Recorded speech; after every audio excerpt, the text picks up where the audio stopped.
Вона народилася біля Азовського моря у Генічеську. Дитинство провела в Новоолексіївці. До Криму їздила лише в гості, але саме кримськотатарський костюм став справою її життя. Я зрозуміла, що на материковій частині, яка не окупована, практично немає майстринь, які фахово можуть займатися реконструкцією або відновленням, або навіть інтерпретацією кримсько-татарського костюма. Таких людей можна порахувати буквально на одній руці, і більшість із них, зокрема, не має, наприклад, фахової освіти. Я її маю, і я вирішила, що я маю це використовувати, ці свої знання, свою освіту для того, щоб зберегти цю традицію тут. Лілії було кілька місяців, коли мама помітила. Заспокоїти дитину могла лише блискуча червона тканина. Вона дивилася на неї і засинала. І я з дитинства малювала одяг для ляльок. Паперові такі ляльки ми робили, малювали для них різноманітні костюми. Потім я шила одяг для Барбі. І я чітко знала з дитинства, ким я хочу бути. Бабуся та дідусь Лілії з Криму. Проте в родині не було речей, які передавалися б з покоління в покоління. Майже всі речі були втрачені у період депортації кримськотатарського народу у 1944 році. Єдине, що я пам'ятаю з дитинства, це коли бабуся дістала з шафи фес червоного кольору, на ньому були монетки, і було видно, що деякі монетки були зрізані.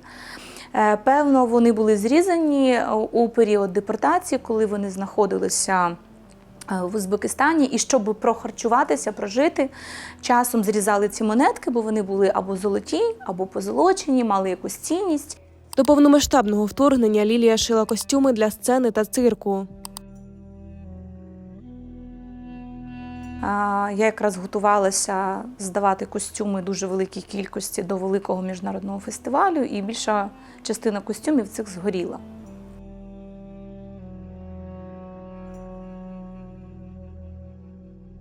Після повномасштабного вторгнення в мене вже не було сили шити одяг для шоу, для танцю, якоїсь такої розважальної сфери. Та, маючи дизайнерський фах, вирішила спрямувати свої знання для збереження традицій кримських татар.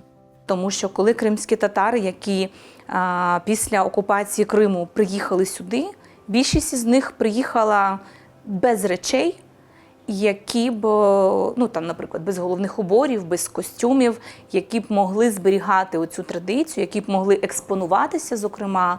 Тому я вирішила, що я спробую принаймні робити цю справу і налагоджувати ось цей міжкультурний діалог між українцями і кримськими татарами. Таким чином, через моду, через одяг, через костюм, як такий.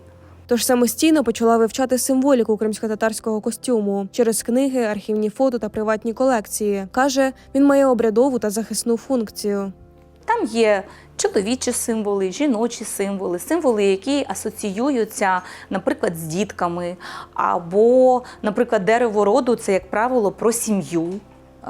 Наприклад, у чоловічому костюмі один з елементів, які вишивала дівчина перед тим, як вийти заміж, це був чоловічий пояс, кушак. Він такий був 15-20 см в ширину, в довжину, так, щоб можна було обернути чоловіка. І він вишивався золотою ниткою, і вишивалося саме дерево життя, як символ роду, як символ сім'ї. Традиційно, наприклад, в чоловіків в різний час, в різні періоди була дуже велика кількість різних головних уборів, які свідчили про соціальний стан людини, наприклад, про її фінансовий стан, зокрема, про її, головний убір, ми говорити про її посаду.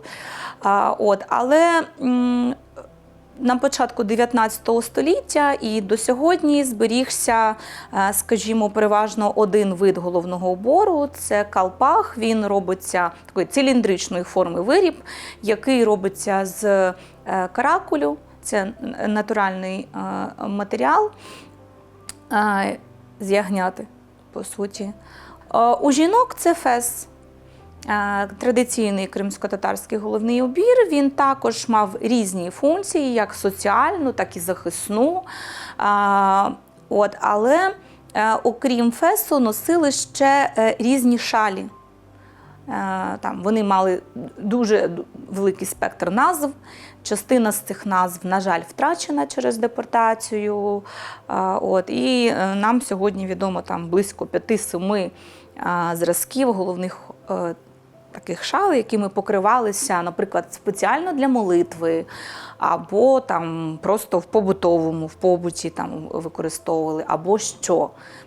Лілія осучаснює традиційний орнамент та займається реконструкцією як одягу, так і головних уборів. Оце один з виробів, яким я пишаюся. Це ж таке сучасний вже виріб. Тут використовуються стальні монети і монети латунні, а зверху ми бачимо топелік з філіграні зроблений. Зазвичай кримсько-татарський головний убір жіночий зверху покривався або шаллю, але часом були ще такі ювелірні рішення, оздоблювалося або топеліком у техніці карбування, або у техніці філігрань. І в нас на материковій частині сьогодні немає фахівців, які б займалися реконструкцією, або хоча б інтерпретацією виробів кримсько-татарських у техніці філіграні. І тому я поставила перед собою задачу спробувати зробити перші кроки в цьому напрямку. Власне, це чоловіча сорочка, я хочу її показати. Її особливість в тому, що вона практично повністю копіює традиційний крій кримсько-татарської сорочки. Але її основна відмінність полягає в тому, що тут є вишивка. На традиційній сорочці чоловічій вишивка не робилася, тому що це був натільний одяг, який одягався під, так? І зазвичай він не оздоблювався ніяк. Тому я спробувала перенести кримсько-татарську вишивку на чоловічу сорочку. І у нас така от умовна кримсько-татарська вишиванка, але яка зберігає традиційний крій, що дуже важливо. Сьогодні її речі замовляють люди з різних країн для міжнародних подій, культурних заходів та офіційних виступів. Так традиційний костюм стає частиною сучасної історії. Мені почали писати кримські татари, які знаходяться у різних куточках світу, і замовляти в мене ті чи інші речі. Але це в основному люди, які мають якісь високі посади, і вони замовляють ці речі на якісь спеціальні заходи, як правило, які під час цих заходів розповідають про Україну, про корінні народи, щоб показати свою підтримку, солідарність через носіння таких костюмів. Дизайнерка каже, в українців є побоювання стосовно того, чи можуть вони носити традиційний одяг кримських татар. А чому ні? Традиційний одяг, зокрема той же фес, наприклад, чи той же калпах, це не про релігію. Це просто про культуру, про традицію. Говорячи про мотивацію продовжувати свою справу, Лілія нагадує, сьогодні багато кримськотатарських дітей ростуть поза межами півострова і не мають можливості побачити автентичні речі наживо. Вони не до кінця навіть розуміють свою культуру. І це страшно. І в них практично немає експонатів навіть в музеях, які можна подивитися, вивчити, відчути і зрозуміти.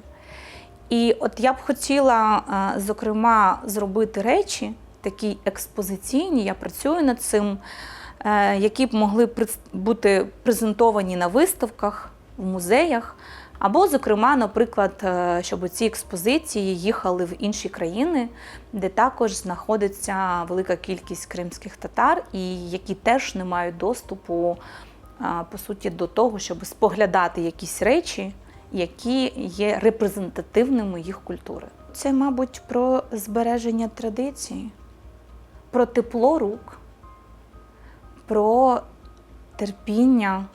Тож саме у цьому і бачить свою місію, щоб традиційний кримськотатарський костюм залишався живим і доступним для тих, хто сьогодні вимушено будує життя поза Кримом. Насправді, сьогодні в Криму є багато дуже класних майстринь, які роблять красиві речі, достойні речі. І Тому я бачу свою місію в тому, щоб все ж таки більшою мірою співпрацювати з людьми, які знаходяться не в Україні, не в Криму, а все ж таки поза межами. Дарувати їм трошечки це тепло таке, знаєте, тепло моїх рук.